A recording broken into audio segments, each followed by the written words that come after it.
लोकसभा चुनाव 2024 जनता के सवालों का कौन देगा जवाब। इस वक्त हम मौजूद हैं पिपराइच के रामलीला ग्राउंड में। आपको बताना चाहेंगे कि पहली तारीख को लोकसभा चुनाव संपन्न हो चुका है। कल 4 तारीख है, कल के दिन मतगणना होना है। ऐसे में जो प्रत्याशी हैं वो भी जो है अपने रिजल्ट का इंतज़ार कर रहे हैं और जो जनता है वो बेचैन है कि कल मतगणना का रिजल्ट क्या आएगा। एक तरफ जो है गठबंधन दावा कर रही है कि हम 295 सीट लाएंगे, तो दूसरी तरफ जो है जो मोदी सरकार है उनका कहना है कि इस बार 400 पार। यह है पिपराइच विधानसभा क्षेत्र का नगर पंचायत पिपराइच, जहां से उत्तर प्रदेश के मुख्यमंत्री का गहरा लगाव रहा है और पिपराइच विधानसभा क्षेत्र मुख्यमंत्री की कर्म भूमि मानी जाती है।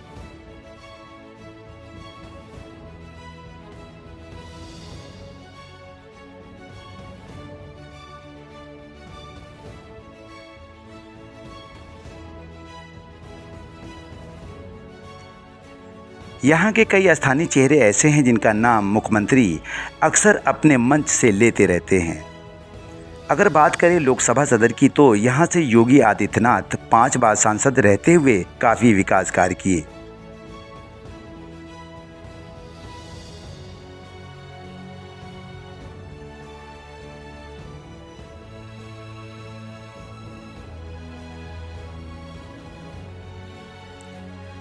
मुख्यमंत्री होने के बाद पिपराइच में बंद पड़ी चीनी मिल को चालू कराकर यहाँ की जनता को पहली सौगात दिया। वहीं लगातार उत्तर प्रदेश में विकास के कार्य होते दिखाई दे रहे हैं।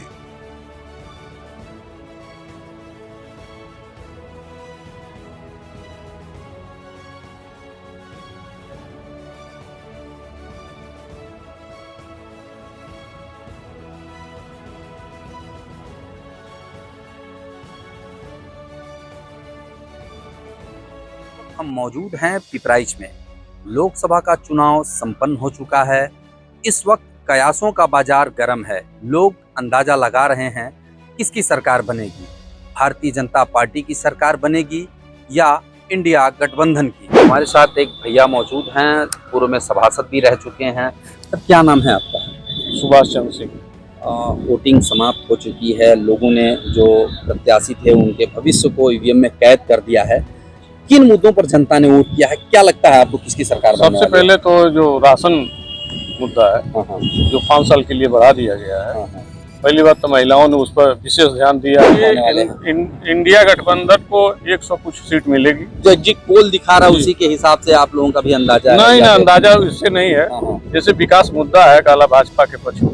हाँ, और इंडिया गठबंधन को कोई विशेष ध्यान नहीं दिया जनता। तो क्या पूर्ण बहुमत के साथ सरकार बनने जा रही है? जी। तो भैया का अपना ओपिनियन है। इनका साफ तौर पे कहना है कि विकास के मुद्दों पर लोगों ने वोट किया है। जो मोदी सरकार ने 5 साल फ्री राशन का जो वादा किया है और दे रहे हैं, उन पर भी क्षेत्र की जो महिलाएं हैं, ग्रामीण महिलाएं हैं, उस पर भी वोट किया है। लोग मौजूद हैं, आइए जानते हैं उनकी क्या राय है, किन मुद्दों पर उन लोगों ने वोट किया। भैया क्या नाम है आपका? सूरज विश्वकर्मा। जो प्रत्याशी थे उनकी तकदीर जो है ईवीएम में कैद हो चुके हैं। नहीं, उनकी तकदीर ईवीएम में कैद नहीं हुई है और वो हमारे वहाँ के अच्छे प्रत्याशी नहीं थे, इसीलिए हम लोगों ने, कुछ लोगों ने मिलकर एक ग्रुप बनाकर हमने नोटा पे वोट किया और वो प्रत्याशियों ने किस बात से नाराजगी थी? वो पिछले 3 बार से सांसद रहे और एक भी बार हमारे एरिया में, जैसे हमारे गांव के एरिया में कभी नहीं आया नहीं उन्होंने। क्या नाम है? सूरज विश्वकर्मा। करते क्या है? मोबाइल के बिजनेस करते हैं। तो नाराजगी रही सांसद हाँ, से? उनसे नाराजगी रही हमारी। बाकी ये योगी आदित्यनाथ का संसदीय क्षेत्र है, हम तो उसमें भाजपा के खुद ही सपोर्टर है, बस उनकी वजह से हमने नोटा पे इस बार वोट मारा। तो आपको क्या लगता है कि केंद्र में जो सरकार आने वाली है, इंडिया गठबंधन की सरकार बन रही है या सरकार तो बीजेपी की ही बनेगी, इसमें कोई शक नहीं है। बाकी उम्मीद की बात करें तो जो पहले की जितनी सीटें थी उससे, उसके इर्द गिर्द या उससे थोड़ी सी कम है, लेकिन सरकार भाजपा की ही बनेगी। सीटें जो 400 पार की बातें हो रही थी, 400 पार तो कहावत अच्छी है, लेकिन सीटें थोड़ी सी कम आएगी 400 पार। आमतौर पर कहना है कि 400 पार की जो बातें रही उससे सीटें कम आएंगी। जो पिछली बार जितनी आंकड़ा रही है उसके आसपास ही रहने वाली हैं। हमारे पास साथ कुछ और लोग मौजूद हैं, उनसे पूछते हैं उनका क्या राय। सर, क्या नाम है? मान सिंह। क्या कहना चाहेंगे, सरकार इस बार लोगों ने किन मुद्दों पर वोट किया है? और देखिए, बताया इस समय साइकिल पे वोट ज्यादा गिरा है, साइकिल पे। क्योंकि खुशीनगर के हम हैं। अच्छा ठीक है, वहाँ के पता नहीं कौन जीते हैं, वो जीत गए थे अगली बार मोदी जी के लहर में। ठीक है, अब की बार नहीं शिकायत मोदी जी से है या जो मोदी जी से नहीं है, लोकल मोदी जी से शिकायत नहीं है, सांसद रहे उनसे, सांसद है उनसे शिकायत। क्षेत्र में सांसद पहुंचे नहीं, नहीं। यही शिकायत यहाँ भी है और यही शिकायत कुशीनगर में भी है। तो क्या लगता है कि भारतीय जनता पार्टी की सरकार कितने मार्जिन से वो सरकार बना रही है? बनेगी तो भारतीय जनता पार्टी ही बनेगी, लेकिन कम सीट आएगी। कम सीट आएगी, पहले जैसी बात नहीं, 400 पार वाली बात। बोल दीजिए, बोलिए, लंबाई थोड़ा आप काम से ज्यादा है, लेकिन रितेश जी वोटिंग आपने कर दिया है। जो प्रत्याशी हैं उनके तकदीर ईवीएम में बंद है, कल सुबह काउंटिंग होने वाला है, कल क्लियर हो जाएगा सरकार किसकी बन रही है। तो क्या सोच के आप लोगों ने वोट किया और किसकी सरकार बना रहे हैं? हम सरकार भाजपा बना रहे हैं। भाजपा का बना रहे हैं। क्या भारतीय जनता पार्टी की सरकार में क्या किन नीतियों को आप लोगों ने सपोर्ट किया है, क्या अच्छा लगा आपको उस हिसाब से? हमको अच्छा तो उनका सब काम बढ़िया लगा। यही आपके जो साथी हैं वो कह रहे हैं कि हमने नोटा दबाया, यहाँ के जो लोकल सांसद हैं वो क्षेत्र में नहीं दिखाई दिए, तो ये आपको चीजें लगता है कि ठीक है या ये वो बात सही बोले हैं कि नहीं आते हैं। तो फिर विकास की जो बागडोर है हमारे जो क्षेत्रीय सांसद होते हैं उनके ऊपर डिपेंड करता है। जब सांसद हमारे क्षेत्र में नहीं मिलेगा तो हमारे क्षेत्र की विकास और हमारे क्षेत्र की बातें जो केंद्र में पहुंचाने वाले होते हैं वही नहीं आएंगे, तो फिर हमारी बातें वहां पहुंचेंगी कैसे?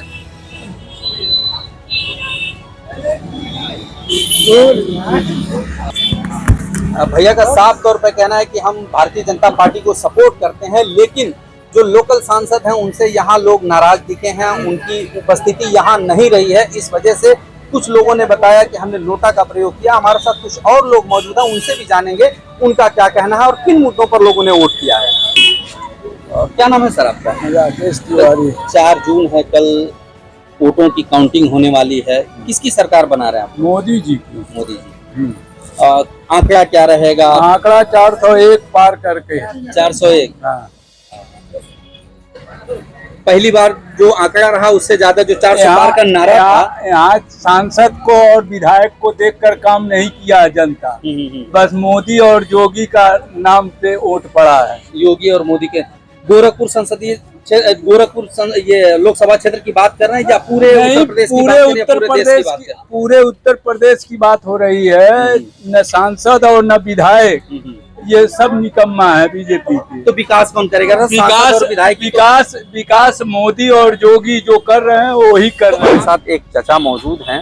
क्या नाम है चाचा आपका? जमालुद्दीन खान। चुनाव संपन्न हो चुका है, खत्म हो चुका है। कहाँ के रहने वाले हैं आप? हम हैं नगर पंचायत मथौली, कुशीनगर जिला। क्या माहौल है वहाँ पर कुशीनगर जिले में? वहाँ माहौल जो है ये गठबंधन और भाजपा की लड़ाई है। दोनों में लड़ाई है, कांटे की लड़ाई है। किसकी उम्मीद है वहाँ, क्या देख रहे हैं अपने नजरिए से? जवार में तो गठबंधन का तेज हवा है। गठबंधन की तेज हवा है। और केंद्र में किसकी सरकार बनते देख रहे हैं आप? क्या उम्मीद है आपको किसकी सरकार बनेगी? मोदी जी कहते हैं कि इस बार उनका नारा था आपकी बार 400 बार, तो वो नारा कहाँ तक सफल होते देख रहे हैं आप? केंद्र में मोदी जी की सरकार बने तो बढ़िया है। अच्छा, इसलिए कि भ्रष्टाचारी वो नहीं है, जो बीच के लोग हैं वो भ्रष्टाचारी। हाँ। मोदी जी के जो काम मोदी है और योगी जी के काम जो है बहुत सराहनीय है। देश शांति है, महिलाएं और नौजुवक उत्पीड़न नहीं हो रहे हैं। योगी जी कमरुद्दीन अंसारी नाम है आपका? जमालुद्दीन खान।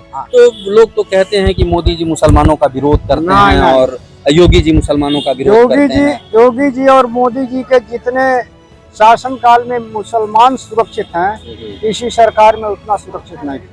सुरक्षा महसूस हो रही है। सारी योजनाओं का लाभ जो हिंदू को मिल रहा है वो मुसलमानों को ही मिल रहा है, इसमें कोई भेदभाव नहीं है। तो आप चाह रहे हैं कि फिर से एक बार मोदी सरकार? हाँ, हम तो चाह ही रहे हैं कि मोदी सरकार बने। चाचा का साफ तौर पे कहना है कि हम एक बार चाह रहे हैं कि दोबारा मोदी सरकार केंद्र में आए, क्योंकि हिंदू और मुसलमान सबको एक बराबर सुरक्षा मिली है, एक बराबर सबको जो सुविधाएं मिलनी चाहिए एक बराबर मिली है। हमारे साथ कुछ और लोग मौजूद हैं, उनसे भी जानने की कोशिश कर रहे हैं उनकी अपनी क्या राय है। हमारे साथ एक दुकानदार मौजूद हैं, उनसे हम बात करेंगे किन मुद्दों पर उन्होंने वोट किया। क्या नाम है आपका? आयात जी, इलेक्शन समाप्त हो चुका है, कल काउंटिंग शुरू होने वाली है।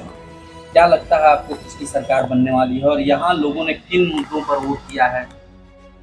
देखिए, सरकार तो हमें लगता है कि बीजेपी का ही बनेगा, क्योंकि बीजेपी की सरकार बनने का कारण ये है कि हमारे यहाँ विकास हुआ। यहाँ पर कभी रात में लाइट रहता था, कभी दिन में रहता था, एक हफ्ता दिन एक हफ्ता रात। आज दशा ये है कि यहाँ पर 24 घंटा लाइट रहता है, जिसकी वजह से बिजनेस पे बहुत प्रभाव पड़ा है। लाइट ना रहने पर हम लोगों का कोई काम नहीं है। क्या काम है, क्या व्यापार है आपका, क्या काम करते हैं? हमारा प्रिंटिंग प्रेस का काम है, बिना लाइट के होना नहीं है।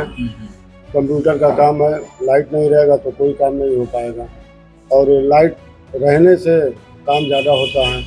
उसके बाद रोड की व्यवस्थाएं भी बहुत अच्छी हो गई है, गोरखपुर डेली आना जाना पड़ता है। तो सड़क, पानी और बिजली जो मेन मूलभूत सुविधाएं हैं वो ठीक ठाक मिल रही हैं यहाँ पर। बहुत बढ़िया। उन्हीं मुद्दों पे आपको लगता है कि सरकार भारतीय जनता पार्टी की बनने वाली है? गठबंधन की जो सरकार है वो सीधे तौर पे कह रही है कि हम उससे भी ज़्यादा सुविधा बढ़ाने वाले हैं, महिलाओं के खाते में 8,500 रुपये डालेंगे प्रतिवर्ष, और युवाओं को प्रतिवर्ष 30 लाख युवाओं को नौकरी देंगे। उस पर क्या कहना है? वो तो आने के बाद पता चलेगा ना कि क्या दे रहे हैं क्या नहीं दे रहे हैं, क्योंकि इसके पहले भी हम लोग देखा है गठबंधन की सरकार या सपा सरकार जो भी रह चुकी है, तो यहाँ पर हमने व्यवस्थाएं देखी है कि क्या क्या व्यवस्थाएं पहले था और अब क्या क्या व्यवस्थाएं हैं, दोनों में बहुत फर्क है। क्या नाम बताया है आपने? अयाज मलिक। मलिक साहब, अयाज जी, कहा जाता है कि भारतीय जनता पार्टी के जो लोग हैं या प्रधानमंत्री हैं मुसलमानों के बारे में ठीक ठाक नहीं बोलते हैं। मुस्लिम महिलाओं के बारे में उन्होंने जो कई बातें ऐसी बोली जो लोगों को गलत लगी, तो उस पर आपकी क्या राय है? देखिए, हमारे यहाँ तो ऐसी कोई बात नहीं है। बाहर में किस वजह से क्या बात हो रही है उसके बारे में हम नहीं बता पाएंगे। उससे कोई ज़्यादा हमारे यहाँ ऐसी कोई बात नहीं है। आप लोग तो ये थे अयाज मलिक, पेशे से प्रिंटिंग मशीन चलाते हैं, व्यापारी हैं यहीं। इनका साफ तौर पे कहना है कि योगी और मोदी की सरकार में हम काफ़ी खुश हैं। जो मूलभूत सुविधाएं हैं, सड़क, बिजली, पानी, वो हमें बराबर मिल रही हैं। इस वजह से केंद्र में मोदी सरकार ही आनी चाहिए। लोकसभा चुनाव संपन्न होने के बाद लोगों को बेसब्री से इंतज़ार है 4 तारीख के रिजल्ट का। आपको बता दें कि आज 3 तारीख है और कल 4 तारीख है।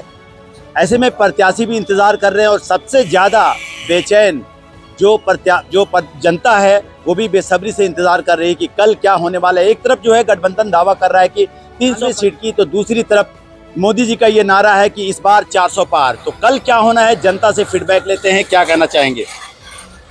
सर, हमारे साथ एक दुकानदार है मोबाइल। सर, सबसे पहले आपका नाम? जाने आलम जी।